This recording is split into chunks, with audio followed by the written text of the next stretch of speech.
Naging problema nito guys, maingay.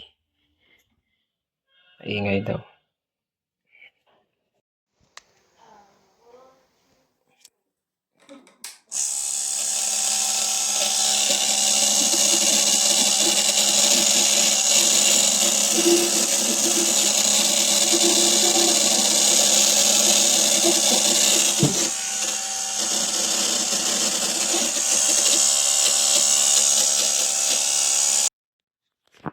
Yan guys, dumating na ng order nating water pump.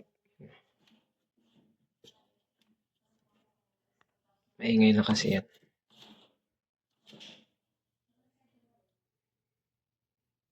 Una niyong gagawin, tanggalin niyo yung terminal. Yan, yan. Then, screw.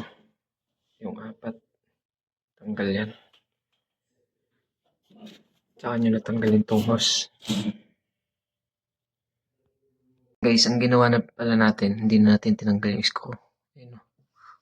Pati yung bracket niya. Hinugot na lang natin palabas.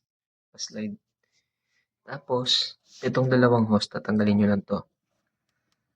Ngayon, kung nalilito kayo at hindi nyo natandaan kung saan yung, kung baka magkabaliktad yung hose. Ang palatandaan lang is yung labas na part. Yan. Ito kasi bandang gitna. Ito nasa labas. Yung nasa labas, yun yung inlet. O ito yung galing dun sa bote. Sa ilalim yun, pababa. Ito naman, papunta sa tangke sa taas. Ito yun.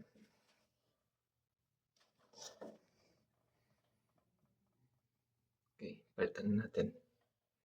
Yan. Tapos sa motor naman, yung pula, yun yung positive, yun yung may mark naman. Tapos may nakalagay dun.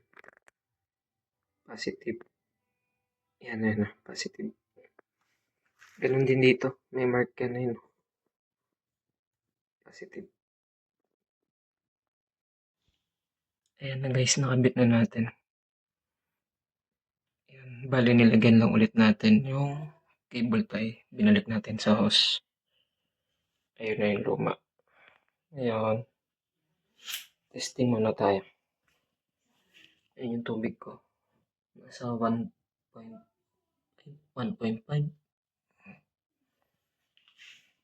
Testing.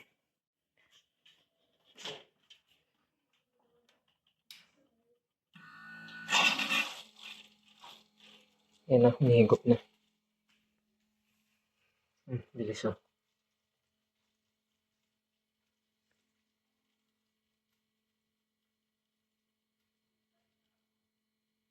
Kulang pa kaya yan. Okay na to. Yan lang naman naging problema yun eh. Malamig din to. Yan guys, kinulang mo.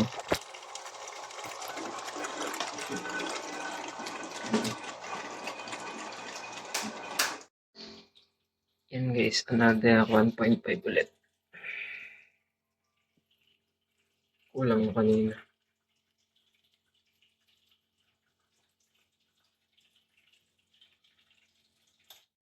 Yan.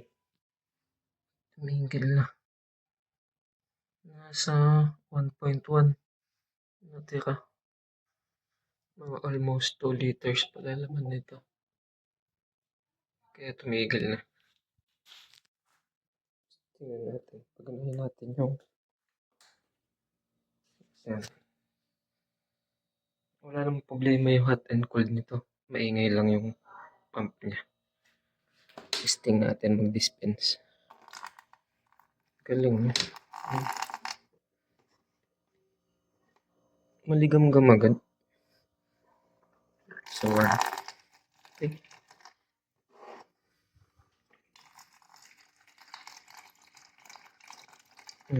Ayun na yan. Medyo ano na.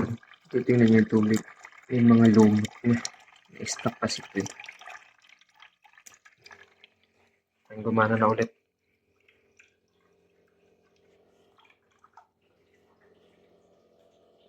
Bali yung gawin natin. Drain natin ito. para matanggal yung lumot. Additional tip lang. Pwede niyong gawin to. Kung magdidrain kayo, yun lang sa gilid. May goma lang siya, tsaka itong plastic cup. Kailangan dinidrain nyo din para luminis yung line ng tubig.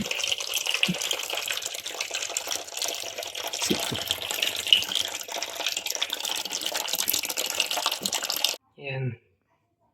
Kasi kung papansinin nyo, kita naman, di ba?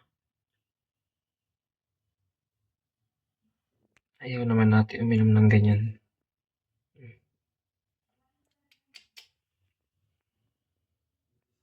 Tapos ang gawin nyo, una sa gripo lang kayo kumuha ng panlinis.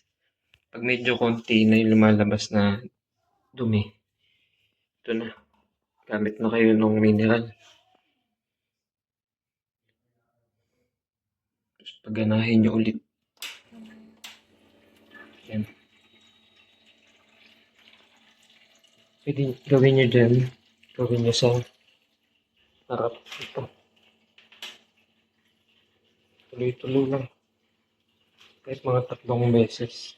Hanggang sa wala na kayo makita. Yan na guys. Pang-5 ano na natin dito. Yung tubig pa lang ito para hindi masayang. Pwede nyo itabi. Pwede nyo panbilin.